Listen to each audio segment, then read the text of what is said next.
നടത്തിയിരിക്കുന്ന ബാപ്പയും മക്കളും കൊള്ളസംഘം പിടിയിലായിരിക്കുന്നു. ഈ വാർത്തയുടെ ഹെഡിങ് കണ്ടും അല്ലെങ്കിൽ ഞാനിപ്പോൾ പറഞ്ഞത് കേട്ടും ആരും ചിരിക്കുകയൊന്നും വേണ്ട. ഒരു വീട്ടുകാരും വേണ്ടപ്പെട്ടവരും ചേർന്ന് നടത്തുന്ന ഒരു കൊള്ളസംഘത്തിന്റെ പേരാണ് ബാപ്പയും മക്കളും കൊള്ളസംഘം.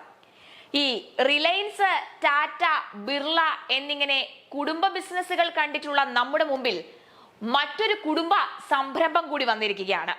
ലോക ചരിത്രത്തിൽ തന്നെ ആദ്യമായി ഒരു കുടുംബ കൊള്ളസംഘം എന്ന് വിശേഷിപ്പിക്കാവുന്ന ഒരു കൊള്ളസംഘം. കവർച്ച പരമ്പരകൾ ലക്ഷ്യമിട്ട കൊച്ചിയിലെത്തിയ സംഘത്തിലെ 4 പേരെ എറണാകുളം സെൻട്രൽ പോലീസ് പിടികൂടിയത് ഇക്കഴിഞ്ഞ ദിവസമാണ്.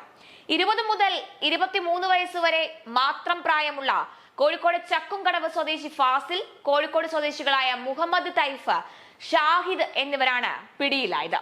എറണാകുളം പ്രൊവിഡൻസ് റോഡിലെ വീട്ടിൽ നിന്ന് ബൈക്ക് മോഷ്ടിക്കാനായിരുന്നു ആദ്യ ശ്രമം നടത്തിയത്. തുടർന്ന് സമീപത്തുള്ള ടർഫിന്റെ ഓഫീസിൽ കയറി വാച്ചും മറ്റൊരു ഓഫീസിൽ നിന്ന് മൊബൈൽ ഫോണും മോഷ്ടിച്ചു കടന്നു. CCTV ക്യാമറകൾ അടക്കം തകർത്തായിരുന്നു മോഷണം നടത്തിയത്. മുഹമ്മദ് തായിയെയും ഷാഹിദിനെയും മോഷണ മുതലുമായാണ് പോലീസ് സംഘം പിടികൂടിയത്. സംശയാസ്പദമായ സാഹചര്യത്തിൽ മറ്റു 2 പേരെ കൂടി അറസ്റ്റ് ചെയ്തു. ഹൈന്ദവ ഭവനങ്ങൾ തിരഞ്ഞുപിടിച്ച് കൊള്ളയടിക്കുക എന്നതാണ് ഈ സംഘത്തിന്റെ ശൈലി എന്നാണ് പോലീസ് ഉദ്യോഗസ്ഥർ പറയുന്നത്.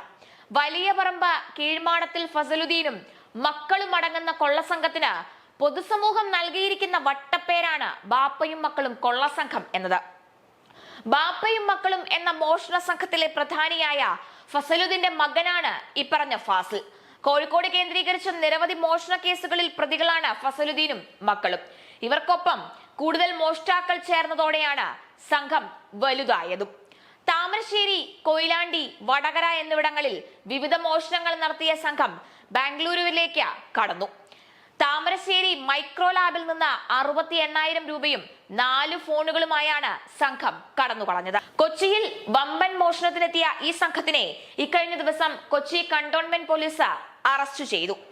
ഈ വാർത്ത മിക്ക മുഖ്യധാരാ മാധ്യമങ്ങളും പുറത്തു വിട്ടിട്ടില്ല എന്നതാണ് എടുത്തു പറയേണ്ടത്.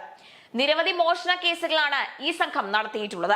എറണാകുളം പ്രൊവിഡൻസ് റോഡിലെ ഒരു വീട്ടിൽ നിന്നും ബൈക്ക് മോഷ്ടിക്കാൻ ശ്രമിക്കുന്നതിനിടയിലാണ് ഈ കൊള്ളസംഘത്തിലെ 2 പേരായ മുഹമ്മദ് തൈഫും ഫാസിലും അറസ്റ്റിലാകുന്നത്. കൊയിലാണ്ടിയിൽ നിന്ന് മോഷ്ടിച്ച 2 ബൈക്കുകൾ ഒളിപ്പിച്ച സ്ഥലത്തെക്കുറിച്ച് പ്രതികൾ പോലീസിന് സൂചനകൾ നൽകിയിട്ടുണ്ട്. താമരശ്ശേരിയിലെ ഒരു ലാബിൽ നിന്ന് 68,000 രൂപയും നിരവധി മൊബൈൽ ഫോണുകളും ഈ സംഘം മോഷ്ടിച്ചിട്ടുണ്ട് എന്നുള്ളതാണ് പോലീസിന് ചോദ്യം ചെയ്യലിൽ കൂടി മനസ്സിലാക്കാൻ സാധിച്ചത്. കോഴിക്കോട്, താമരശ്ശേരി, ബാംഗ്ലൂർ തുടങ്ങിയ സ്ഥലങ്ങളിലെ നിരവധി കൊള്ളകൾക്ക് നേതൃത്വം നൽകിയ സംഘമാണ് ബാപ്പയും മക്കളും കൊള്ളസംഘം. മുഹമ്മദ് തായി 14ഉം ഷാഹിദ് 6 മോഷണ കേസുകളിലും പ്രതികളാണ്.